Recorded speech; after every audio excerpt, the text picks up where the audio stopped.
시간 되게 하여 주시옵소서. 감사합니다. 예수님 이름으로 기도합니다. 아멘. 어제 본문은 다윗의 황궁 예루살렘으로의 복귀가 추진되는 장면이었습니다. 오늘 본문은 황궁길에 오른 다윗을 여러 사람들이 나와서 영접하는 장면입니다. 그들은 시므이와 시바 그리고 무비보셋이었습니다. 길르앗 사람 바르실레도 있는데요. 그건 내일 본문이어서 우리 임재영 목사님이 내일 다루어 주실 예정입니다. 오늘 본문을 함께 살펴보겠습니다. 16절과 17절. 여러분 성경 있으시죠? 함께 같이 읽겠습니다. 바후림에 있는 베냐민 사람 게라의 아들 시므이가 급히 유다 사람과 함께 다윗 왕을 맞으러 내려올 때에 베냐민 사람 1000명이 그와 함께 하고 사울 집안의 종 시바도 그의 아들 15과 종 20명과 더불어 그와 함께하여 요단강을 밟고 건너 왕 앞으로 나아오니라. 시므이와 시바가 급히 다윗 왕 앞에 나아옵니다. 시므이는 누구입니까?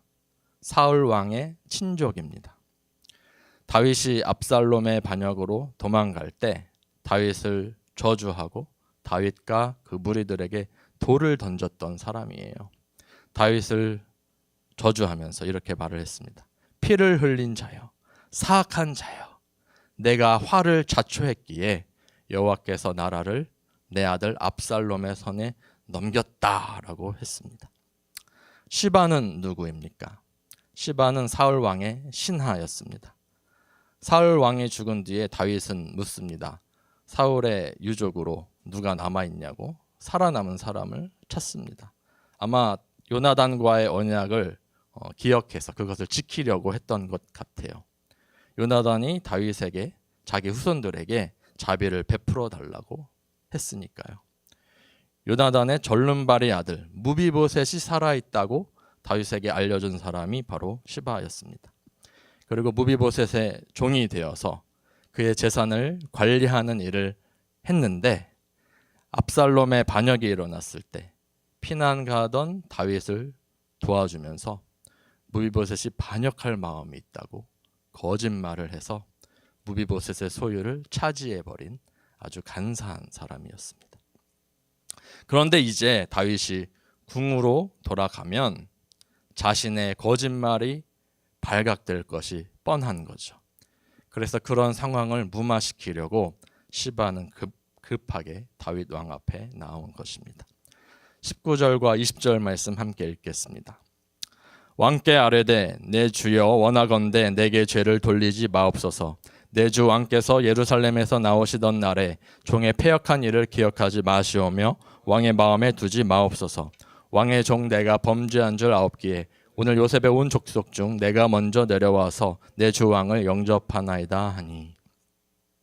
시므이는 다윗이 쫓길 때는 다윗에게 저주를 퍼붓다가 이제는 자신의 패역한 일을 기억하지 말아달라고, 자신에게 죄를 돌리지 말아달라고 간구합니다.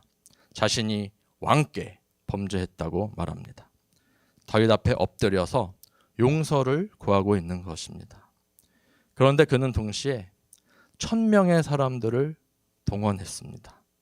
시므이의 이러한 행동은 진정한 회개라기보다는 자기 목숨을 부지하기 위한 자백으로 보입니다. 그가 진정으로 회개했다면 죽을 각오로 나왔을 것입니다. 혼자 왔겠죠. 시므이가 수많은 사람을 대동한 것은 일종의 위협이요, 제가 이만큼은 됩니다 하는 과시입니다. 저를 용서하지 않으시면 왕이시여 어쩌면 큰일이 벌어질 수도 있습니다 하는 무언의 암시입니다. 아비새가 시므이의 이런 태도를 감지한 것 같습니다. 그래서 그를 죽여야 한다고 주장하죠. 그 부분에 대해서 다윗이 한 말이 22절과 23절인데 제가 읽겠습니다. 다윗이 이르되 수루야의 아들들아 내가 너희와 무슨 상관이 있기에 너희가 오늘 나의 원수가 되느냐. 오늘 어찌하여 이스라엘 가운데에서 사람을 죽이겠느냐. 내가 오늘 이스라엘의 왕이 된 것을 내가 알지 못하리요 하고 왕이 시므이에게 이르되 내가 죽지 아니하리라 하고 그에게 맹세하니라. 다윗은 시므이의 청을 들어주고 살려주기로 합니다. 내가 오늘 이스라엘의 왕이 되지 않았느냐. 시므이가 사울 집안 사람이라고 했죠. 만약 다윗이 여기서 시므이를 용서하지 않았다면 다윗과 압살롬의 전쟁이 끝나자마자 또다시 다윗 집안과 사울 집안 사이에 전쟁이 벌어지는 꼴이 됩니다. 다윗은 더 이상 이스라엘이 내전으로 고통받는 것을 용납할 수가 없었던 것이죠. 다윗에게 중요했던 것은 자신의 위신이나 권위가 아니라 이스라엘 백성들의 생명이었습니다. 이제서야 왕권이 회복되려는 시점인데 좀 조용히 평안하게 해결되기를 바랬던 마음이었던 것 같습니다. 이제 무비보셋이 등장하는데요. 24절 함께 읽겠습니다. 사울의 손자 무비보셋이 내려와 왕을 맞으니 그는 왕이 떠난 날부터 평안히 돌아오는 날까지 그의 발을 맵시내지 아니하며 그의 수염을 깎지 아니하며 옷을 빨지 아니하였더라. 무비보셋이 흉한 몰골로 다윗 앞에 나타납니다. 씻지도 않고 외모를 돌보지도 않은 채로 나타난 것은 도망자의 신세에 있는 다윗과 그 고통을 함께 하겠다는 의사의 표현이죠. 무비보셋의 이러한 자세는 시므이나 시바의 것과는 전혀 다른 것입니다. 25절 말씀 제가 읽겠습니다. 예루살렘에서 와서 왕을 맞을 때에 왕이 그에게 물어 이르되 무비보셋이여 내가 어찌하여 나와 함께 가지 아니하였더냐 하니. 다윗이 묻습니다. 내가 어찌하여 나와 함께 가지 아니하였느냐. 무비보셋을 책망한 것입니다. 다윗이 무비보셋을 책망한 것은 전에 시바의 말을 먼저 듣고 그 말을 믿었기 때문이죠. 시바가 다윗에게 전했던 말이 사무엘하 16장 3, 4절인데 제가 읽어보겠습니다. 왕이 이르되 내 주인의 아들이 어디 있느냐 하니 무비보셋이 어디 있냐고 물었습니다. 시바가 왕께 아뢰되 예루살렘에 있는데 그가 말하기를 이스라엘 족속이 오늘 내 아버지의 나라를 내게 돌리리라 하나이다 하는지라. 시바가 시뻘건 거짓말로 무비보셋을 모함했습니다. 왕이 시바에게 이르되 무비보셋에게 있는 것이 다 내 것이니라 하니라. 시바가 이르되 내가 절하나이다. 내 주 왕이여 내가 왕 앞에서 은혜를 입게 하옵소서 하니라. 그래서 다윗은 무비보셋의 재산을 시바 네가 다 가져라 라고 했습니다. 그리고 다시 오늘 본문으로 와서 26절과 27절 말씀을 함께 읽겠습니다. 대답하되 내 주 왕이여 왕의 종인 나는 다리를 절므로 내 나귀의 안장을 지워 그 위에 타고 왕과 함께 가려 하였더니 내 종이 나를 속이고 종인 나를 내 주 왕께 모함하였나이다. 내 주 왕께서는 하나님의 사자와 같으시니 왕의 처분대로 하옵소서. 무비보셋은 다윗이 쫓겨났을 때 그를 쫓아가려고 했습니다. 자신의 종 시바에게 모든 것을 준비하게 했죠. 시바는 명령대로 했고 준비가 끝났을 때 절뚝발이 주인을 팽개치고 직접 다윗에게 가서 주인을 모함한 것입니다. 무비보셋을 만나서 그의 말을 들은 다윗은 자신이 시바에게 속았구나 깨달았습니다. 하지만 그렇다고 시바를 벌하고 모든 재산을 무비보셋에게 돌려주면 사울 집안 사람들과 또다시 갈등을 겪게 될 것입니다. 그래서 다윗은 시바에게 준 땅의 절반을 다시 무비보셋에게 돌려줍니다. 오늘 본문을 묵상하면서요, 하나님께서 저희로 어떤 마음을 갖기를 원하시는지 그것을 묵상하게 되었습니다. 그리고 그 마음은 낮아지는 마음이구나. 저와 여러분에게 하나님께서 원하시는 길은 낮아지는 길을 걷는 것이구나 깨닫게 되었습니다. 낮아진다는 것은 어떤 마음일까? 본문을 통해 세 가지 마음으로 정리가 되었는데 이것을 나누고 말씀을 마치도록 하겠습니다. 첫 번째는 용서하는 마음입니다. 시므이의 회개가 진정한 회개가 아니었음에도 다윗은 용서를 해주었죠. 다윗의 용서가 잘못된 것일까요? 그의 회개가 온전치 않기 때문에 거부했어야 했을까요? 그렇지 않습니다. 다윗 자신도 하나님 앞에서는 죽어 마땅한 죄인임을 깨달았기 때문에, 그럼에도 하나님께서 나를 용서해 주셨기 때문에 시므이를 정죄하지 않은 것입니다. 용서를 구하는 자의 동기가 완전히 깨끗하던 그렇지 않던, 용서를 구하려면 용서를 구하는 자는 무릎을 꿇어야 합니다. 내려가야 합니다. 그런데 용서를 하는 자의 입장에서는 그 용서가 내 마음에 들지 않더라도 용서를 하려면 용서를 구하는 자의 자리까지 내려가야 합니다. 낮아지는 것이죠. 상대방의 입장을 헤아리는 것입니다. 시므이도 오죽했으면 저러고 있을까? 저 저리까지 내려오려고 참 힘들었겠구나. 저와 여러분은 하나님의 용서를 받은 자들입니다. 저희의 용서 구함은 완벽했습니까? 그렇지 않습니다. 하나님께서 그분의 긍휼로 저희를 품어주시고 용서해 주신 것이죠.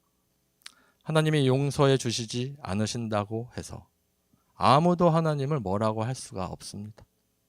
그런데 하나님은 우리에게 토를 달지 않고 저희를 용서해 주셨습니다.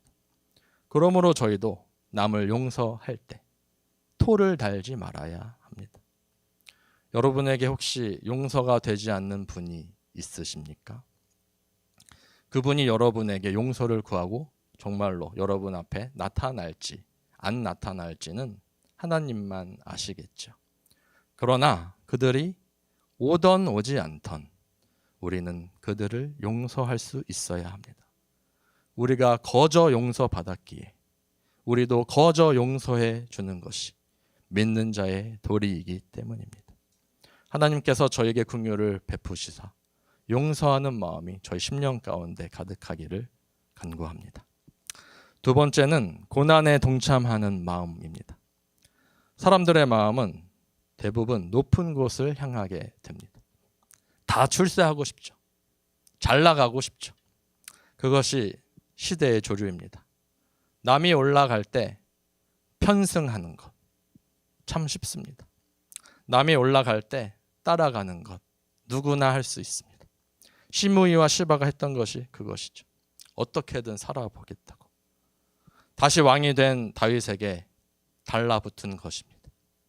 그것은 세상의 길입니다. 하나님의 길은 그것과 다릅니다. 그것은 낮아지는 길입니다. 무비보셋이 그 길을 갔습니다. 다윗이 도망자의 길을 걸어가기 시작했을 때 그 길을 따라갔죠. 다윗이 내려갈 때 그 고난에 동참하여 낮아지는 길을 함께 걸었습니다. 그것은 내가 죽는 길입니다. 예수님께서도 낮은 자의 길을 걸어가셨습니다. 하늘 영광 다 버리시고 이 땅에 죄 있는 육신의 모양으로 오셨고 말 구유에서 태어나셨습니다. 십자가의 길을 걸어가셨습니다. 그것은 쉽지 않은 길입니다. 하지만 거기에 생명이 있습니다. 거기에 참 자유가 있습니다. 예수님의 제자란 낮아지는 길을 가시는 예수님을 따라가는 것입니다. 힘들어도 힘겨워도 거기에 생명이 있기 때문에 예수님 바라보며 그 길을 함께 걸어가는 저와 여러분 되시기를 축복합니다. 세 번째는 죽어도 마땅하다는 마음입니다. 저희 모두에게 잘 풀리지 않는 문제가 있을 것입니다. 저도 있습니다. 응답이 되지 않아서 하나님이 빨리 응답해 주시지 않아서 힘들 때가 있어요. 기대하는 바가 있으니까 그렇겠죠. 그런데 저희에게 초심이 회복된다면 되겠다 하는 감동을 주셨습니다. 오늘 28절 말씀을 함께 읽겠습니다. 내 아버지의 온 집이 내 주 왕 앞에서는 다만 죽을 사람이 되지 아니하였나이까. 그러나 종을 왕의 상에서 음식 먹는 자 가운데에 두셨사오니 내게 아직 무슨 공의가 있어서 다시 왕께 부르짖을 수 있사오리까 하니라. 이 구절을 묵상하는데 어떤 면에서 내가 문제 앞에서 힘들어하는 것은 내 안에 충분한 겸손이 없기 때문이구나 하는 것을 깨닫게 되었습니다. 내 주 왕 앞에서는 다만 죽을 사람이 되지 아니하였나이까. 나는 사울의 후손입니다. 사울 왕조가 무너졌을 때 내가 죽어야 마땅한 자인데 왕께서 저를 살려주시지 않으셨습니까? 저는 불평할 수 있는 자리에 있지 않다는 것이죠. 저희에게 이 무비보셋의 마음이 부어지기를 원합니다. 저에게 다시 복음의 의미가 깨달아지기를 원합니다. 저희 모두는 하나님 앞에 죽어 마땅한 죄인입니다. 그럼에도 하나님께서 극진한 은혜를 베푸셔서 저희를 구원해 주셨습니다. 죽음에서 생명으로 옮겨 주셨습니다. 도무지 받을 수 없는 은혜를 받았다는 것을 저희가 기억하기를 원합니다. 하나님께서 저희를 살려주셨습니다. 지금 사는 저희의 인생은 덤으로 사는 인생이 아닙니까? 그러므로 문제 앞에서 힘들어하지 맙시다. 하나님이 베풀어 주신 족한 은혜가 있는데 무엇을 힘들어 합니까? 내게 아직 무슨 공의가 있어서 다시 왕께 부르짖을 수 있사오리이까? 주님이 우리를 살려주셨는데 우리가 주님 앞에 무슨 권리를 주장할 수 있겠습니까? 나는 죽어도 여한이 없습니다. 모든 것을 주님께 의탁하는 태도입니다.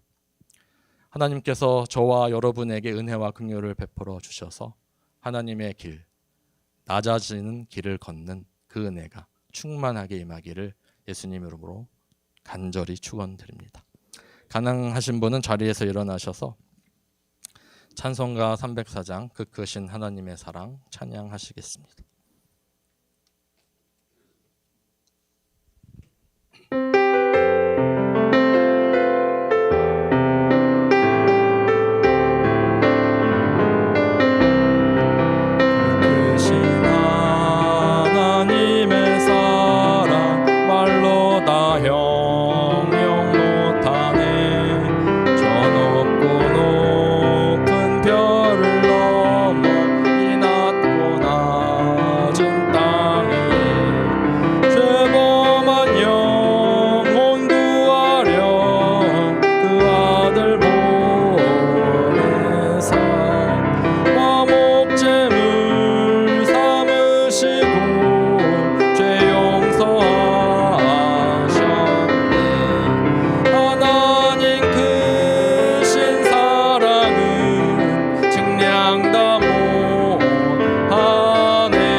말씀을 기억하며 함께 기도하기 원합니다. 하나님, 저희로 용서가 되지 않는 마음 가운데 긍휼을 베풀어 주셔서 용서가 되어지는 부드러운 마음 갖게 하여 주시옵소서. 예수님의 고난에 동참하고자 하는 그 마음 갖게 하여 주시고 생명의 길을 걷도록 주여 나를 도와 주시옵소서. 주님 앞에 철저히 낮아지는 길, 생명의 길 걷게 하여 주시옵소서.